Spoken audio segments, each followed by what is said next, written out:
Good morning সকলকে। তো চলো শুরু করা যাক আজকের ভিডিও। আজকে সকালে উঠে ফ্রেশ ট্রেশ হয়ে এখন পড়তে বসছি। তো নাম্বার সিরিজের আজকে 3 নম্বর ক্লাসটা চলছে। মোটামুটি আর দুটো ক্লাস আছে, তাহলে হয়ে যাবে চ্যাপ্টারটা। পরের চ্যাপ্টার শুরু করব। যারা চ্যানেলে নতুন আছে অবশ্যই সাবস্ক্রাইব করে নাও, ভিডিওটা অবশ্যই শেষ পর্যন্ত দেখবে।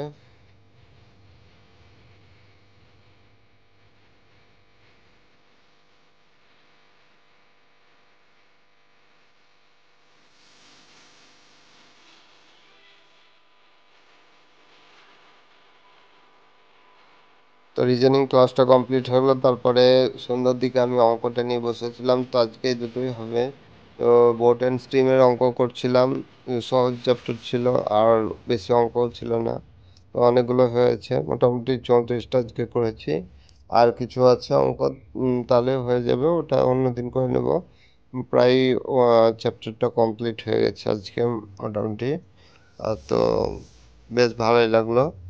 এরপরে পরের দিন সকালে উঠে ফ্রেশ ট্রেশ হয়ে এখন পড়তে বসছি। তো আজকেও রিজনিংটাই করলাম। তো রিজনিংয়ের নাম্বার সিরিজ যেটা চলছিল সেটাই করছি। আজকে 4 নম্বর ক্লাস, আর একটা ক্লাস হলে এটা হয়ে যাবে। তো ক্লাসগুলো প্রায় 1-1.5 ঘন্টার ক্লাস থাকে, তাই জন্য একটা করে করি। আর বেশি হয় না করা অনেক সময়। আর যদি ছোট ক্লাস হয় তাহলে দুটো করা যায়। তো মোটামুটি রিজনিংটা এখন অনেকটাই আমার হয়ে গেছে। তো আজকে তারপরে এই ক্লাসটার পরে স্নান টান করে আসলাম, এসে খাওয়া দাওয়া কমপ্লিট হলো দুপুরের। এরপরে দুপুরেই পড়তে বসলাম আমি আর বোন। এখানে সুবীর দাস থেকে অঙ্কটা করছিলাম। আজকে নতুন একটা চ্যাপ্টার শুরু করলাম, এখানে পার্সেন্টেজ। তো পার্সেন্টেজটা দেখা যাক কতটা হয়। দুপুরে সব দিন পড়তে বসা হয় না, মাঝে মধ্যে বসি। তো ভাবলাম দুজন মিলে এখন অঙ্কটা করলে বেশ ভালোই হবে।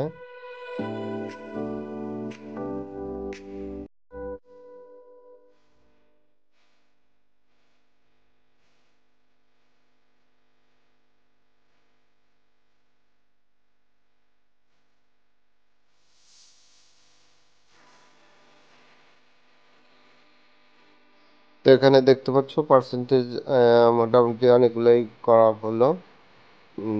আর এখন বেশিরভাগ শর্টকাট পদ্ধতিতে করি, তার জন্য অল্পর মধ্যেই হয়ে যায়। তো অনেকবার প্র্যাকটিস করলে এগুলো সুবিধা হয়, মানে অঙ্কটা বুঝতেও সহজ হয় আর তাড়াতাড়ি করা হয়। তো 38টা আমার করা হয়েছিল। এরপরে সন্ধ্যার দিকে হিউম্যান হার্টটা নিয়ে বসেছিলাম। তো এখানে ক্লাসটা করছি, ইউটিউব থেকে করছি। তোমাদেরকেই জিজ্ঞাসা করেছিলাম যে শর্টকাটে, মানে এখন বেশি বড় ক্লাস করার টাইম নেই, তার জন্য ইউটিউবেই ক্লাস আছে। তো তোমরাও যাদের মানে তাড়াতাড়ি করার ইচ্ছা আছে তারাও এই ক্লাসগুলো দেখতে পারো। তো 21 দিনে মনে হয় একটা সিরিজ আছে, তো সেটা থেকে করছি। তো আজকের মতো এই পর্যন্তই হলো। দেখা হচ্ছে পরের ভিডিওতে। সকলে ভালো থাকবে, সুস্থ থাকবে।